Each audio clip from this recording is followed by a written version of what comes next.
Hi everyone, welcome to 10 with Ben. This is a segment I did when I was off YouTube on my Instagram where I give you my top 10 of things. So please comment down below what you want the top 10 of. It doesn't just have to be sports. It can literally be anything that at least I'm interested enough to talk about. Today, I'm doing something way different. Today. What I'm doing is I'm going over my prediction of the rest of this decade. Next 6 Super Bowls. And I'm also predicting how the careers of the quarterbacks will turn out. Then at the end, I'm going to do an occasional segment you're going to start seeing on my YouTube channel called Who's Trollin' Ben? Co-hosted by my boy, King Kanady. I'm King Kanady! All right, so first I'm going to give you the Super Bowl predictions. So I'll go over what's already happened through this decade first. So 2020, the Kansas City Chiefs beat the San Francisco 49ers, and that indeed winded up being Patrick Mahomes' first Super Bowl. The 49ers blew a double-digit lead going into the fourth quarter against the Kansas City Chiefs.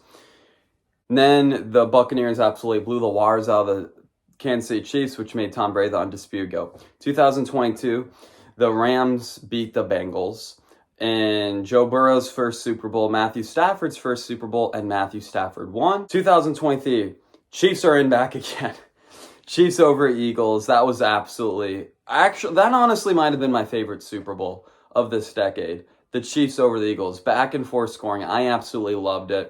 And then 2024, Chiefs over 49ers.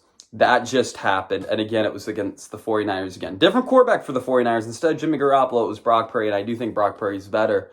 But they still couldn't get done. They still had a lead against Kansas City. But this time it hurt even more because they lost in overtime. Season start, I said the Kansas City Chiefs will beat the Detroit Lions in the Super Bowl. I'm going to stick with that. And they're both 1 seeds, so it's looking like that can be something. I don't see the Chiefs getting back to the Super Bowl the year after. I got Bills over 49ers. Now, 49ers might shock people, and I get it. I think it's a last dance, and I think they'll fall short again. And then 2027, I got the Packers being the Kansas City Chiefs. I really don't think it's impossible for this Green Bay Packers team to get there. The biggest advantage they have of the league is how young they are. So unlike a team like the San Francisco 49ers, their Super Bowl window, in fact, is not closing. 2028, I see the Steelers get into the Super Bowl and fall into the Detroit Lions. So I see this decade the Lions get into the Super Bowl twice. This time they actually come out on top. And in 2029, Mahomes will be in the Super Bowl once more and will beat the Philadelphia Eagles. We have 14 total MVPs and 8 total Super Bowls, which is very similar to the 2010s. And then if we're going top 10 here, I usually go 10-1, but I'll go 1. 1, Patrick Mahomes, the undisputed GOAT. You can say what you want about all the talk about them, Taylor Swift. I think people who hate on Taylor Swift are just insecure men living in their mom's basement, personally. But the one thing about Mahomes is, yes, it's looked ugly the past 2 seasons, but you better believe if it's a 1-score game, who's going to beat him? We haven't really seen it other than Joe Burrow in the postseason. Maybe we'll see Josh Allen. Lamar, I think it's going to be tough for them to have postseason success the way the Ravens are built. Josh Allen gets 2 MVPs, and he will be my number 2. I think you want to put Josh Allen or Lamar Jackson, that's your preference. I think either or is fine. I like Josh Allen because I see him winning a Super Bowl along with 2 MVPs, where Lamar's got 5 and no ring. 3's Lamar Jackson. Of course, there's the Randall Cunninghams, there's the Michael Vicks, there's the Cam Newtons, and you see on full display, Lamar Jackson is going to be going down as the best running quarterback of all time because he has an arm too. And I don't get the talk of he can't throw. He's having the best season efficiently, and even other seasons he's won MVP, very efficient with the football. All right, number 4, Joe Burrow. It's weird. He's actually the modern-day Drew Brees, if I'm being honest with you. We will see if Joe Burrow will ever get a ring. I think if he does, it's going to have to be not in Cincinnati. But no rings, no Super Bowls, no MVPs, but he's Joe Burrow, and he's not overrated like people make him out to be. He's playing phenomenal ball. It's just because of how well his defense, or how poorly his defense is playing, the reason they're in the position.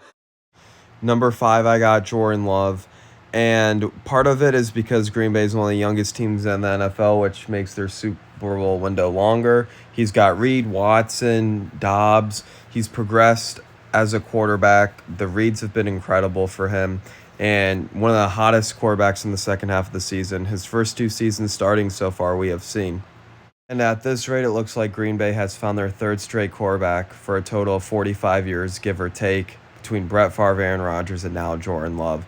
The quarterback system in Green Bay is amazing. They know how to develop guys. And number 6, I got Jane Daniels. He's a version of Lamar Jackson. We're a great running quarterback. I think he's very precise with the football.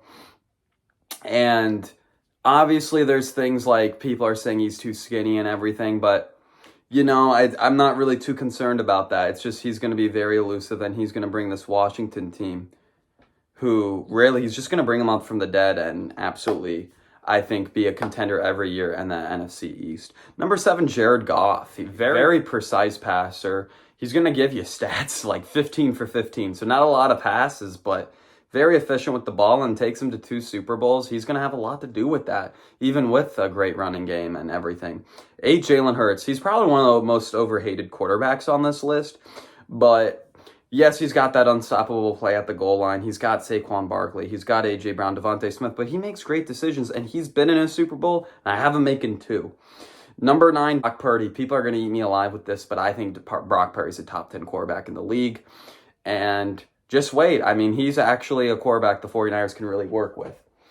And then number 10 is going to be Justin Herbert. A lot of people probably wish I had him at number 5, but the truth is, or at least in the top 5, I'm a little lower than people are on him, and it's not even because of him. It's hard to be that successful of a quarterback for the Chargers. Ask Phillip Rivers. There's going to be a lot of guys honorable mention. Stafford could be an honorable mention. There are definitely guys, you can think of maybe C.J. Stroud. Who knows who else really could be, but those are my top 10 guys. So now we're going to do our segment, Who's Trollin' Ben? Co-hosted by Ian. King Kanady. I'm King Kanady. All right, so what I did is, and also just a little sidetrack here, these comments don't bother me at all. Here's one guy saying, we revamped our entire O-line. Oh, yeah, Jason Eskridge. He said, we revamped our entire O-line and brought in Calvin Ridley, Tyler Boyd, and we still got D-Hop. LMAFO. F the Titans, huh? This is a casual's take.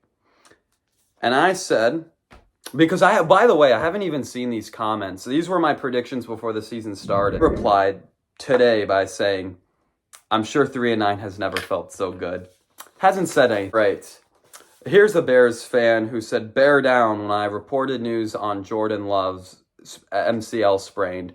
And I never root for guys getting injured. If some person reported an injury on Caleb Williams, hypothetically, I wouldn't comment, oh, the NFL's not for babies. So I said to him, did the Packers fire their head coach and OC this year? Since the Bears did. Matt LaFleur might be coach of the year. Their OC is great. Their DC is amazing. Guy from the New England Patriots. Primetime Pats. I think he's a Patriots fan. Buddy, we are not that bad, with a laughing emoji. And I said, how does 3-10 sound? It's not our fault that the offensive line sucks. Whose fault is it if it's not your own team's? It's the team's fault wherever they struggle, and they got to take accountability, bud. And then there was a guy that said, breaking news, the Pittsburgh Steelers are out playoff contention. I said, what was that? Or King Kanady said, what was that? This other guy said, but no respect for the Browns, man. Ian said they suck, and I said, it's what they do best. So that's the segment of Who's Trollin' Ben, co-hosted by King Kanady. I'm King Kanady. Shout out to him. Go follow him on TikTok, and that's my video. Thank you, everybody. Be thankful, be grateful, and live life to the fullest. Bye. Decided not to fake it, and nothing been the same since. From the bottom of the basement all the way up to the highest elevation. Ooh, yeah, this is history in the making. It's a blessing. I got out of bed, tell me why should I be stressing?